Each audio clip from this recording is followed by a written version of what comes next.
Conoce a los ganadores del concurso latinoamericano de ensayo sobre acceso abierto 2020. Abrir con propósito. Emprender acciones para construir equidad e inclusión estructurales.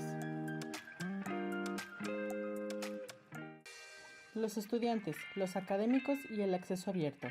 Primer lugar, Marcela Torres Heredia. Les saludo cordialmente, mi nombre es Marcela Torres Heredia, soy de Colombia y actualmente me encuentro cursando mi doctorado en Antropología Social y Cultural en la Universidad de Viena. El título del ensayo que presenté al concurso es De las ausencias a las ecologías de los saberes, el caso del sistema de comunicación científica. Este escrito es el resultado de mi trabajo de máster cursado en la Universidad de Ciencias Aplicadas de Burgenland, Austria, en el cual realizo un ejercicio comparativo entre las estrategias de acceso abierto desde Austria en un contexto europeo y las iniciativas que se han venido fortaleciendo en el contexto de América Latina y el Caribe. Parte de este ejercicio analítico derivó en este ensayo. Este, a su vez, se divide en dos etapas. En la primera me concentro en analizar los mecanismos mediante un cierto sistema de comunicación científica que es favorable a editores comerciales, que se basa en unas ciertas métricas basadas en citaciones, las cuales son concentradas en ciertas plataformas, reproduce las ausencias y las desigualdades epistemológicas mediante mecanismos jerárquicos y coloniales del saber. Para realizar este análisis me concentro en 5 categorías planteadas por el sociólogo portugués Boaventura de Sousa Santos y que las ha enmarcado en lo que él denomina la sociología de las ausencias. Estas categorías son 5 formas diferentes de monoculturas, las cuales son analizadas acordes a estos mecanismos de estas estructuras de comunicación científica comercial. Aunque las monoculturas tienen una pretensión de abarcarlo todo, de universalizarse, pues no lo logran. Siempre hay estrategias que responden, que generan alternativas, y esto es justamente lo que abordo en la segunda parte del ensayo. A esto también me refiero a Boaventura de Sousa Santos, mediante lo que él ha dado a conocer como la sociología de las emergencias y 5 formas diferentes de ecologías. Así pues, analizo las alternativas que están surgiendo, muchas de ellas desde el campo latinoamericano, para contrarrestar los ejercicios de monoculturas mediante ejercicios de ecologías. Les agradezco a la UNESCO, a Claxo, a Redalic y a Mélica por fortalecer estos espacios, por generar este concurso, por generar una voz colectiva que permita analizar y fortalecer diferentes estrategias para crear otras formas de comunicación científica que atiendan a la diversidad y a las formas diversas de producción de conocimiento. En este sentido, les agradezco mucho por haber seleccionado mi ensayo como parte de este concurso y espero que la discusión que ha sido iniciada en este concurso sea llevada y continuada en otros espacios. Muchas gracias. Los estudiantes, los académicos y el acceso abierto. Segundo lugar, Alan Francisco Colín Arce. Hola, mi nombre es Alan Colín Arce, soy un estudiante de pregrado en la Universidad Autónoma del Estado de México y participé en la categoría de estudiantes y académicos en el concurso de ensayo de acceso abierto. En mi texto lo que argumento es que la falta de alfabetización informacional entre estudiantes y académicos representa una barrera para el acceso abierto, además de las barreras de costo o de copyright. También esta falta de alfabetización informacional es una barrera. ¿A qué me refiero con alfabetización informacional? Es la capacidad para saber cuándo necesitas información, dónde encontrarla, cómo acceder a ella y cómo evaluarla. Los estudiantes y los académicos no siempre tienen desarrolladas estas capacidades porque se ven representadas en algunos comportamientos. Por ejemplo, en el caso de los estudiantes se observa en el uso acrítico de Google Scholar o en la falta de habilidades digitales que tienen para encontrar información y evaluarla. Y en el caso de los profesores se observa, por ejemplo, en la publicación en revistas depredadoras, que son aquellas que cobran a los autores por publicar, pero no realizan una revisión por pares antes de publicar los textos. O también en el uso de compartir textos completos de artículos en redes sociales académicas como ResearchGate o Academia Edu, en vez de usar repositorios institucionales o repositorios temáticos que buscan la preservación de estos artículos. Para que se pueda combatir esta barrera, lo que yo propongo es fomentar la alfabetización de acceso abierto, que se refiere a educar y a fomentar entre estudiantes y académicos que busquen y revisen, consulten fuentes en acceso abierto y que publiquen en ellas, pero que además comprendan la importancia del acceso abierto, y entonces así publicarían en abierto o consultarían textos en abierto, no porque se les estuviera obligando, sino porque ellos entienden la importancia y la necesidad de la apertura. Finalmente, en mi ensayo digo que aún no hemos visto las ventajas, todas las ventajas de tener la literatura científica en abierto, porque todavía hay miles de estudiantes y de académicos que no tienen las competencias informacionales suficientes para realmente beneficiarse del acceso abierto. El acceso abierto a la información en las universidades. Primer lugar, Joaquín Rodrigo Iribarren Espinosa. Hola, mi nombre es Joaquín Iribarren. Soy autor del ensayo titulado Haciendo público el conocimiento, la invención de Alicia, ensayo que participó del concurso latinoamericano de ensayos sobre acceso abierto 2020 y que recibió uno de los primeros premios. El ensayo busca reflexionar sobre un evento fundacional, un evento que marca un antes y un después en la historia del acceso abierto en el Perú. Se trata de la creación del Repositorio Nacional Digital de Acceso Abierto a la Información Científica y Tecnológica, allá por el 2013.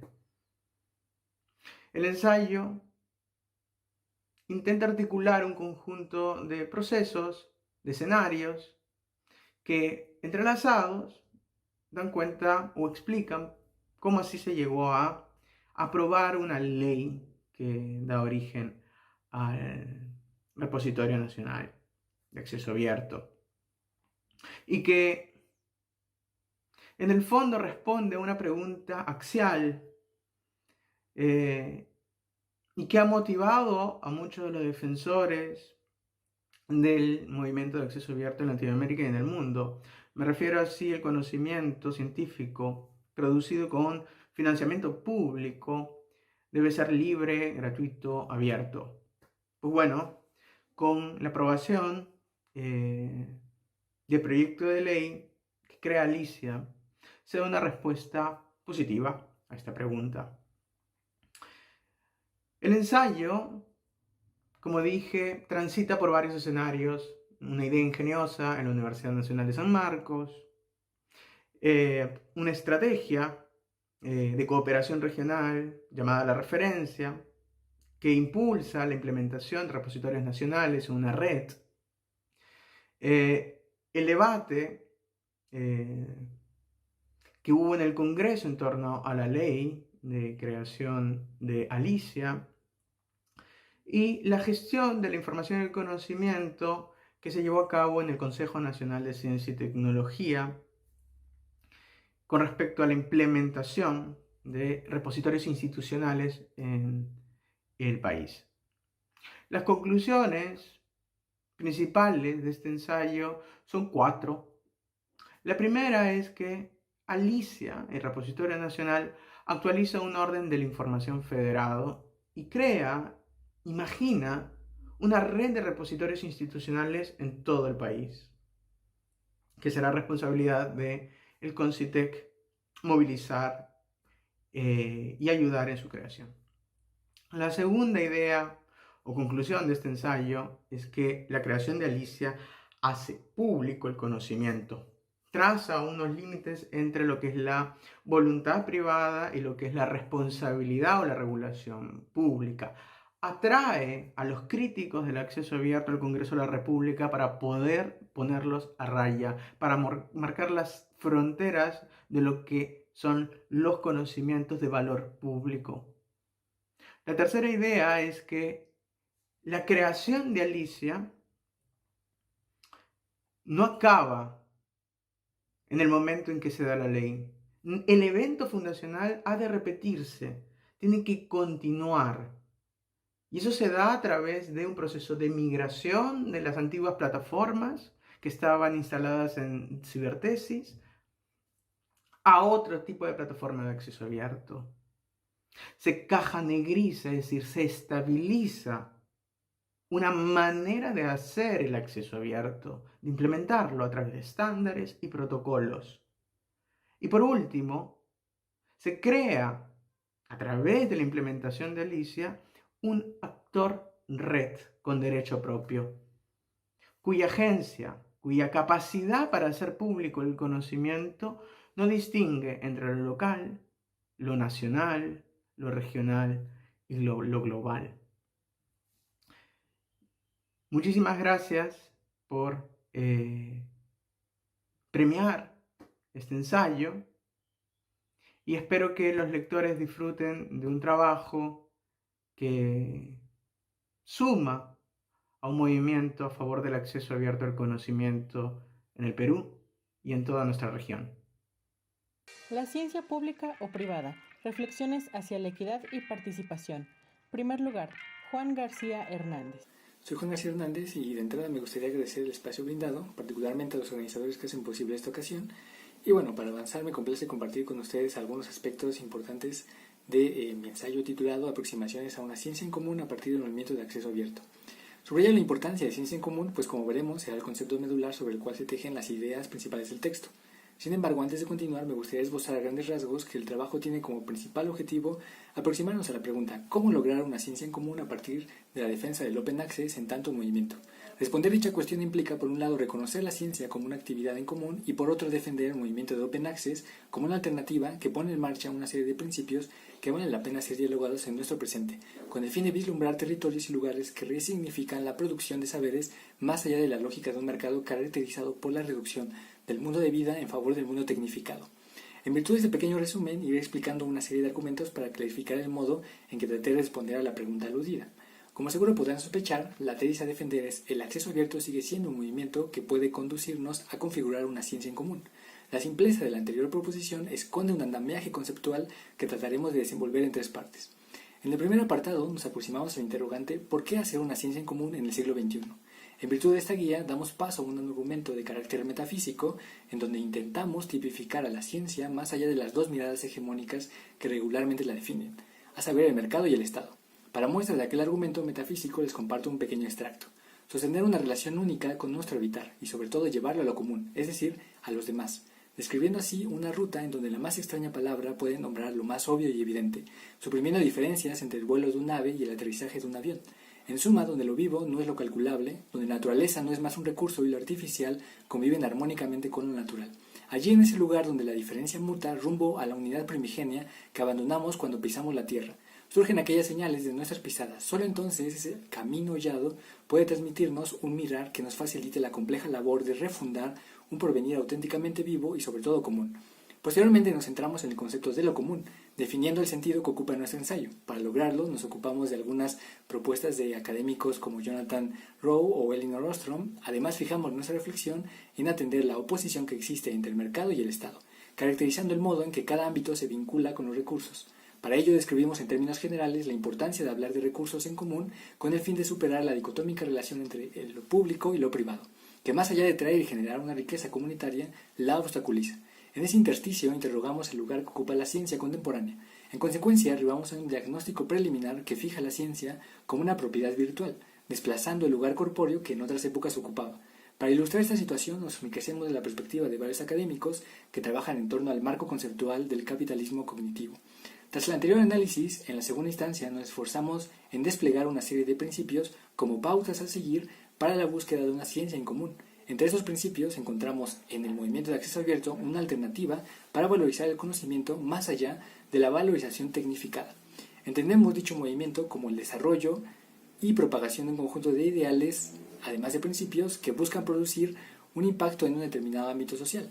Más tarde nos encargamos de examinar con mayor detalle en qué consiste el movimiento y por qué sigue siendo vigente para arribar a una ciencia en común. Finalmente nos preocupa el hecho de mostrar propuestas que llevan a cabo lo que nosotros tratamos de reflexionar a lo largo de nuestro trabajo.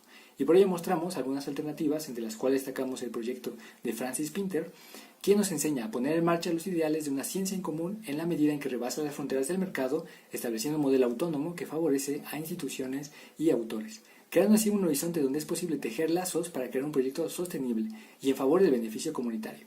Por último, espero que la anterior exposición haya sido lo suficientemente puntual para despertar la inquietud y sobre todo animar la conversación. Sin más que agregar, me despido y les mando un abrazo y mucha serenidad. La ciencia pública o privada. Reflexiones hacia la equidad y participación. Segundo lugar, Patricia Isabel Catalán Durán.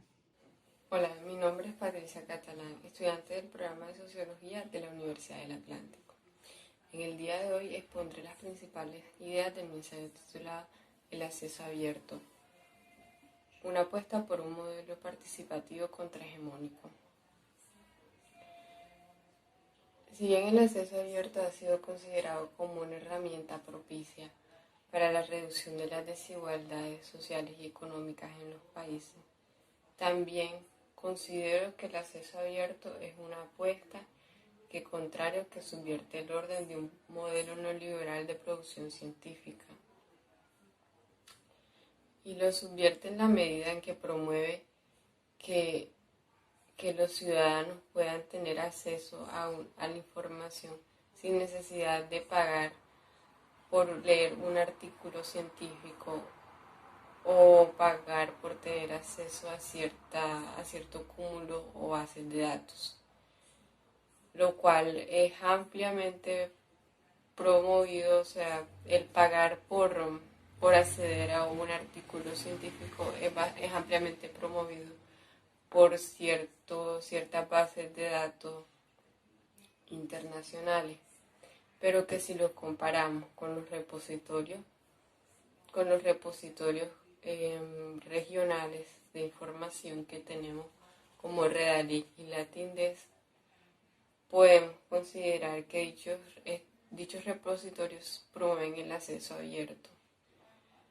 Asimismo, opino que el acceso abierto también contraria un modelo elitista de publicaciones científicas, puesto que dichos modelos solo están basados en medir el impacto social de resultados científicos a través de el número de citaciones que recibe un artículo o una determinada revista indexada.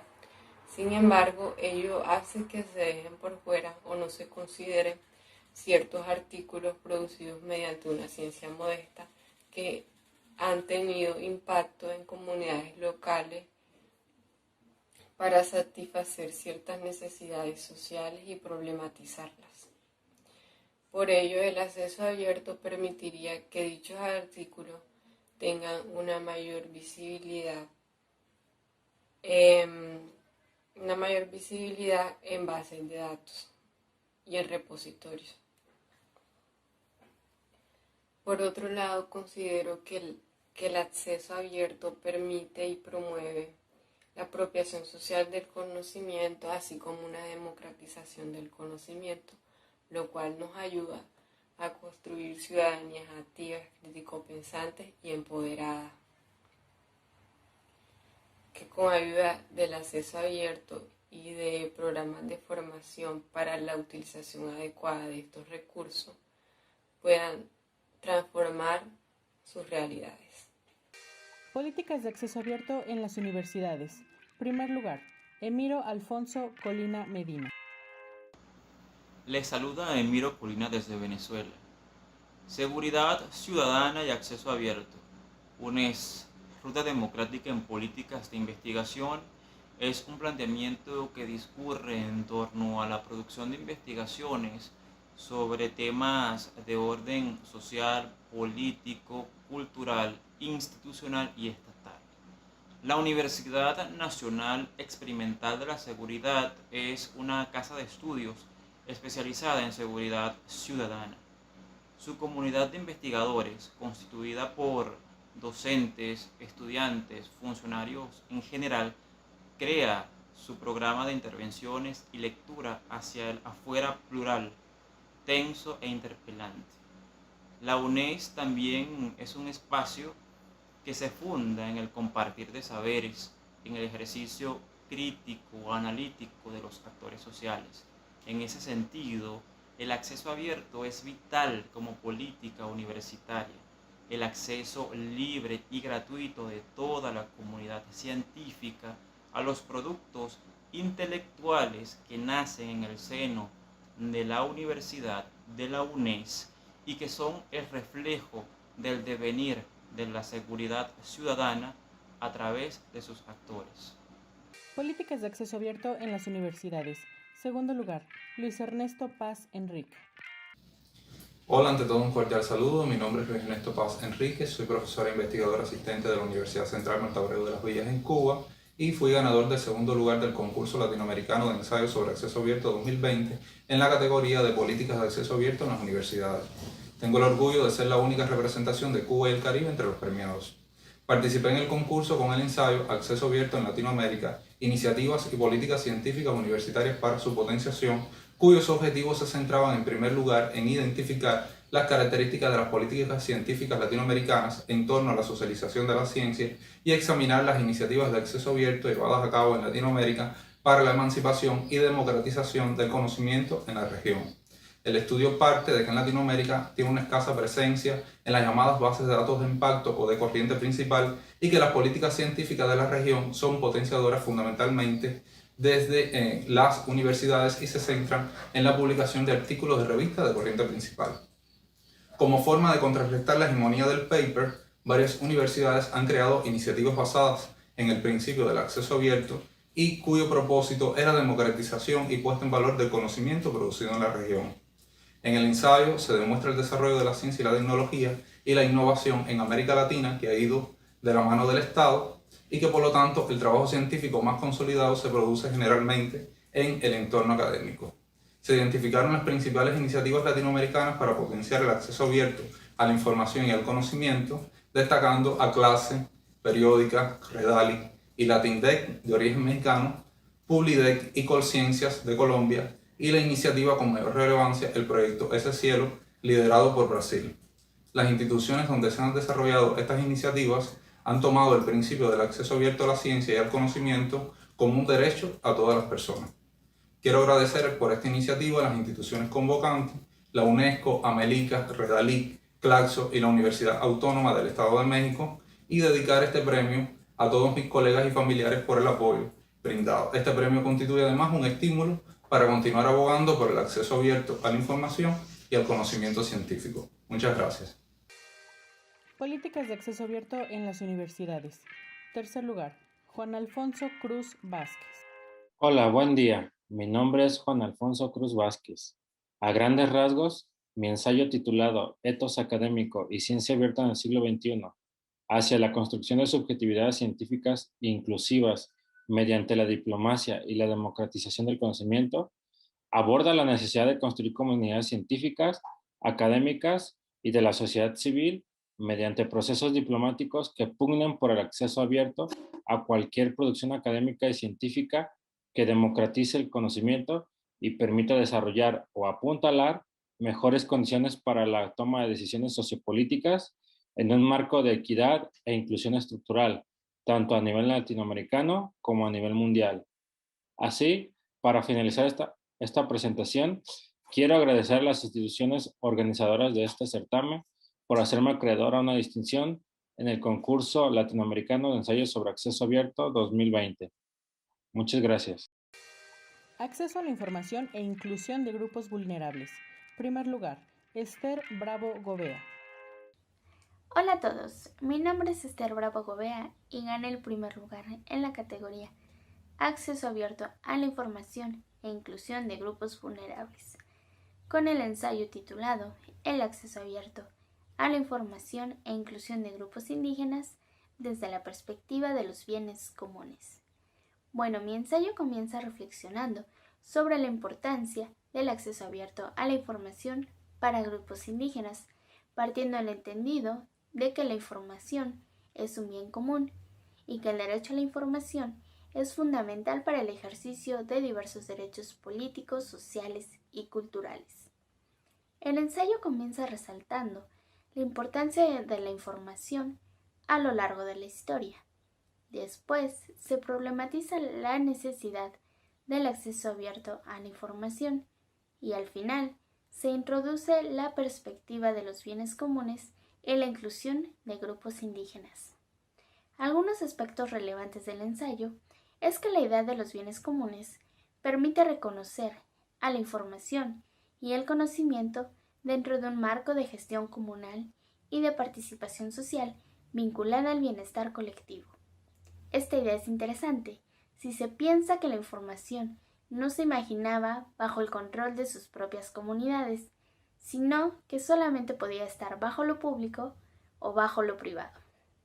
Por ejemplo, pensemos en Wikipedia, que es un bien común que no pertenece ni al Estado ni al mercado, sino que es propio de los miembros de su comunidad, se gestiona y se nutre colectivamente.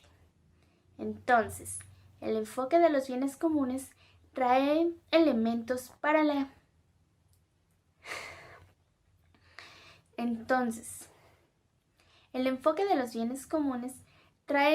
para mejorar la inclusión, la participación y la colaboración de grupos indígenas a la sociedad de la información, que es uno de los destinos del acceso abierto. Además, el modelo de los bienes comunes representa una alternativa a las políticas estatistas y paternalistas a las que están acostumbradas la mayoría de las comunidades indígenas, para así dotarles de autonomía y autodeterminación sobre las formas en que crean, acceden y difunden recursos de información para su bien común. Otro aspecto relevante del ensayo es que ofrezco algunas ideas para mejorar la inclusión de grupos indígenas a partir del Estado y a partir de las propias comunidades, que sería a partir de la creación de bienes comunes. Espero que disfruten mucho su ensayo y les provoque algunas reflexiones nuevas. Agradezco al comité organizador por brindarme la oportunidad de participar en este maravilloso evento, además de permitirme representar a México y a mi universidad, la UNAM, Universidad Nacional Autónoma de México. Saludos. Acceso a la información e inclusión de grupos vulnerables. Segundo lugar, Manuel David Castillo Hoyos. Hola a todos, mi nombre es Manuel Castillo, soy psicólogo recién graduado de la Universidad ICESI en Cali, Colombia. Mi ensayo se titula Cuando el eufemismo se torna insulto, una reflexión sobre ciencia abierta en América Latina. Lo que yo hago en mi ensayo es defender la tesis de que hoy es imposible construir en América Latina una política de ciencia abierta mientras se haga sobre la base de la desigualdad social. Para defender esta tesis entonces me remito y me pregunto qué es lo que estamos entendiendo por ciencia abierta.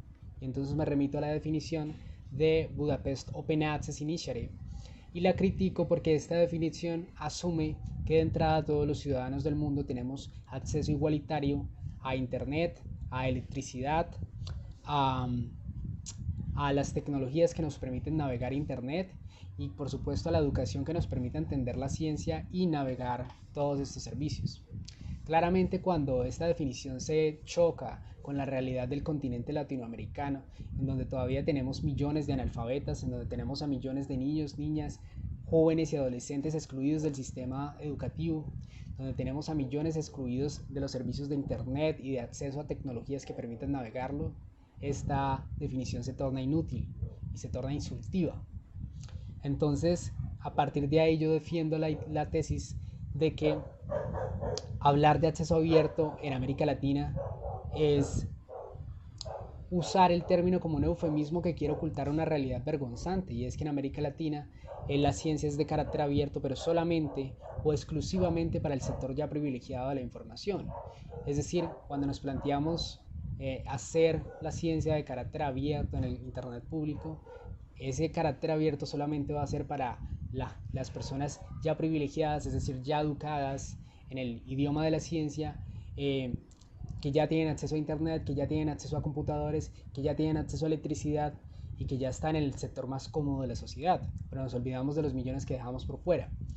Para continuar con el análisis en mi ensayo me hago dos preguntas, y entonces si estamos hablando de acceso abierto, entonces estamos hablando de acceso abierto para quién, y estamos hablando de acceso abierto a qué tipo de información y a qué tipo de ciencia, porque también es importante recordar que la mayoría de ciencia no se escribe en español ni en portugués, sino que se escribe en otros idiomas, especialmente en el inglés, y dado que la mayoría de hijos de este continente no han tenido la oportunidad de acceder a educación o a una segunda lengua, acceder a educación que le permita aprender una segunda lengua, pues también terminan siendo excluidos de la mayoría de estas producciones y no pueden acceder a ellas a tiempo.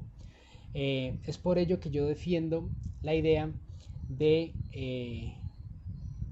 parar de hablar de acceso abierto en América Latina, porque esto es algo que definitivamente no existe y se ha convertido en un eufemismo que al mismo tiempo es un insulto para aquellos que están definitivamente excluidos de todos este tipo de servicios, para aquellos que no han podido tener acceso a la educación, que no tienen acceso a electricidad, que no tienen acceso a internet y que hoy en América Latina son millones.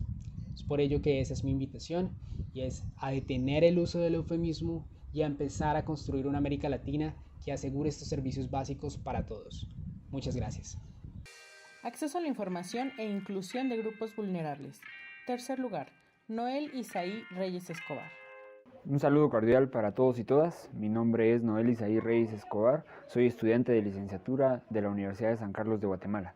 Previo a iniciar con este análisis, es importante recordar que los derechos humanos evolucionan, que los tratados en materia de derechos humanos son instrumentos vivos, cuya interpretación acompaña la evolución de los tiempos y las condiciones de la vida actual. Es así que ello me llevó a escribir el ensayo titulado Acceso abierto a la información como un derecho humano fundamental y su protección y garantía para grupos vulnerables en situación de exclusión en la configuración de políticas públicas. Asimismo, los estados se organizan para garantizar y proteger los derechos humanos. Forman parte de organizaciones internacionales y han ratificado diversos tratados en materia de derechos humanos, de los cuales se desprenden las dos obligaciones generales de respeto y garantía de los derechos humanos para todas las personas sin discriminación alguna.